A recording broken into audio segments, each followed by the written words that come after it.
વાલિયા તાલુકાના સિલુડી, કોંઢ અને વટારિયા ગામમાં ભારે વરસાદને પગલે તારાજી સર્જાયા બાદ તાલુકા પંચાયતના પ્રમુખ રાજુભાઈ વસાવા અને ચૂંટાયેલ બોડીને જાણ બહાર ધારાસભ્ય રીતેશ વસાવા અને જિલ્લા પંચાયત પ્રમુખ ડિમ્પલબેન રાજ દ્વારા અસરગ્રસ્તોને સહાય ચૂકવવા માટે તાલુકા પંચાયતના સ્વભંડોળની રકમમાંથી ખર્ચ કરી સહાય ચૂકવણીના બિલ બનાવીને ચેક વિતરણને બોગસ હોવાના સાથે તાલુકા પંચાયતની ચૂંટાયેલ બોડીને જાણ કર્યા વિના આ કૃત્ય આચર્યું હોવાના આક્ષેપ કર્યા હતા.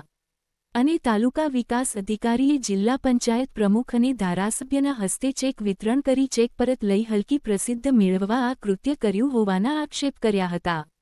સાથે પત્ર લખી દિન 3માં આ બાબતે ટીડીઓ પાસે ખુલાસો માંગ્યો છે. રિપોર્ટર શશિકાંત વસાવા, ઝઘડિયા.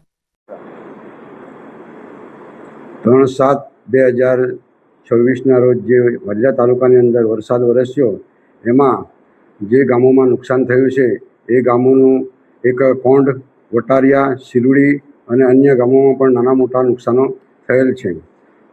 પરંતુ ગઈકાલે એક વિડીયો વાયરલ થતાં એનો હું ખુલાસો કરવા માટે આ મીડિયાના માધ્યમથી લોકોને જણાવું છું કે ધારાસભ્યશ્રી અને જિલ્લા પંચાયતના પ્રમુખ વાલિયા તાલુકામાં આવી સિલુડી, કોંઢ અને વટારિયા ગામે જઈને જે ચેકનું વિતરણ કરેલું છે એ ચેકનું વિતરણ હાવ બોગસ છે. કારણ કે એ તાલુકા પંચાયતની સભંડોળની રકમ છે અને એવી અમારે તાલુકા પંચાયતમાં અમને પણ કોઈ પણ જાતની જાણ કર્યા વગર તાલુકા પંચાયતના તાલુકા વિકાસ અધિકારીએ આ ચેકોનું વિતરણ ધારાસભ્ય અને પ્રમુખ જિલ્લા પંચાયતના હસ્તક કરાવેલ અને ચેકો પરત લાભાર્થી પાસેથી લઈ લીધેલા હોય તો આ સસ્તી પ્રસિદ્ધિ મેળવવા માટે આ કાર્ય કરેલો હોવાનું ફલિત થાય છે.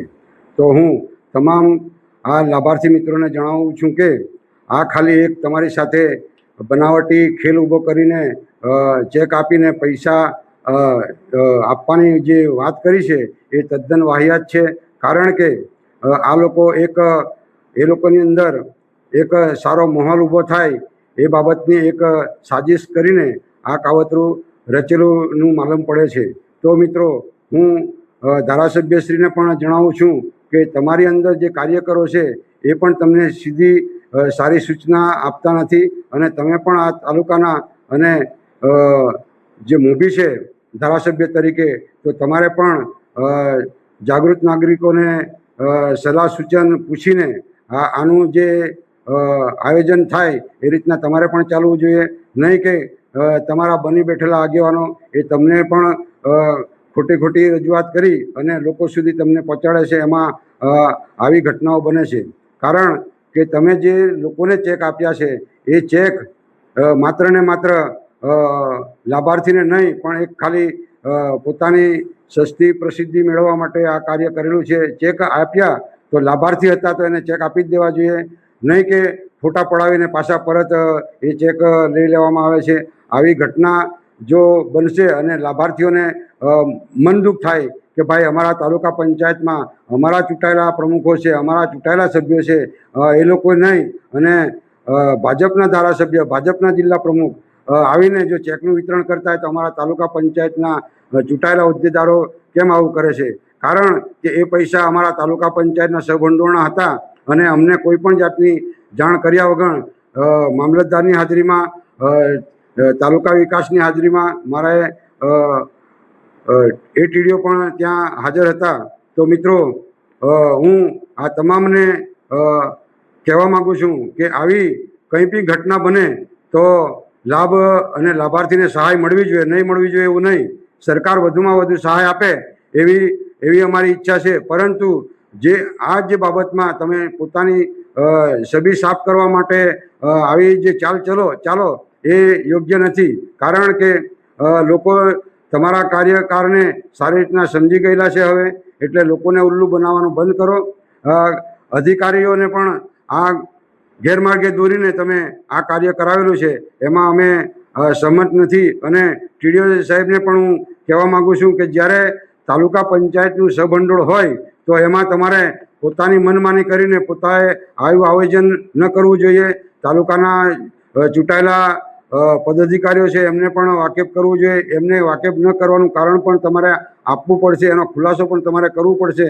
મેં તમને આ બાબતમાં લેટર પણ લખ્યો છે, તો લેટરનો જવાબ મને દિન 3માં આપશો એવી હું આશા રાખું છું.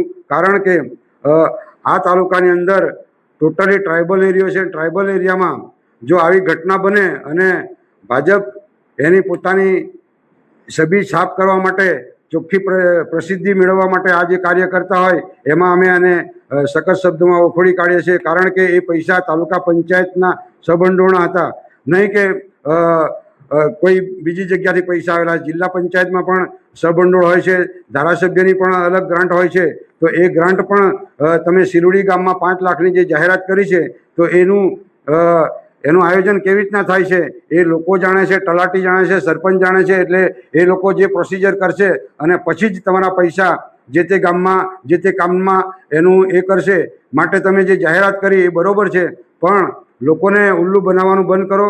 કેમ કે સાથે મળીને કામ કરશું તો એ કામ કરવામાં મજા આવશે. અમારા ચૂંટાયેલા અમને લોકોએ ચૂંટીને મોકલેલા છે, ચૂંટીને બેસાડેલા છે, નહીં કે કોઈના અમારા પોતાના ઘરેથી અમે ડાયરેક્ટ આવીને બેઠા છીએ. તો આવી ઘણી બધી બાબતો ગયા વર્ષોમાં પણ આવી ઘટનાઓ બની છે.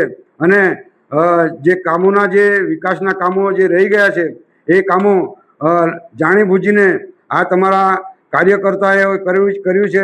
વચમાં પણ મેં એક લેટર લખ્યો છે. 25 ગામોમાં કામો ફળવાયા છે અને 33 ગામોમાં કામો ફળવાયા નથી. તો શા માટે તમે નથી એમાં ધ્યાન આપતા? જ્યારે ટ્રાઇબલ એરિયામાં નાની મોટી ફરિયાદો પણ થાય છે ત્યારે કેમ તમે કંઈ બોલતા નથી? કોઈ પણ માણસ હોય, ખોટી ફરિયાદને ખોટી ફરિયાદ કહેવામાં તમને શું તકલીફ થાય છે એનો પણ તમારે ખુલાસો આપવો જોઈએ. તો તમે આદિવાસી તરીકે જે સહાય આપવામાં આવ્યા છે આપવા માટે, તો એ યોગ્ય નહોતું. અને એ જે સબંડોળના પૈસા છે અને સબંડોળના પૈસામાં કોઈ પણ પદાધિકારીને તાલુકા પંચાયતમાં જાણ કર્યા વગર આ કાર્ય કરેલું છે અને અમે સખત શબ્દોમાં વખોડી કાઢીએ છીએ. બસ એટલી મારી વાત અહીંયા પૂરી કરીશું. અને તાલુકા વિકાસ અધિકારી આને વહેલી તકે અમને આનો ખુલાસો આપે એવી આશા રાખીએ છીએ.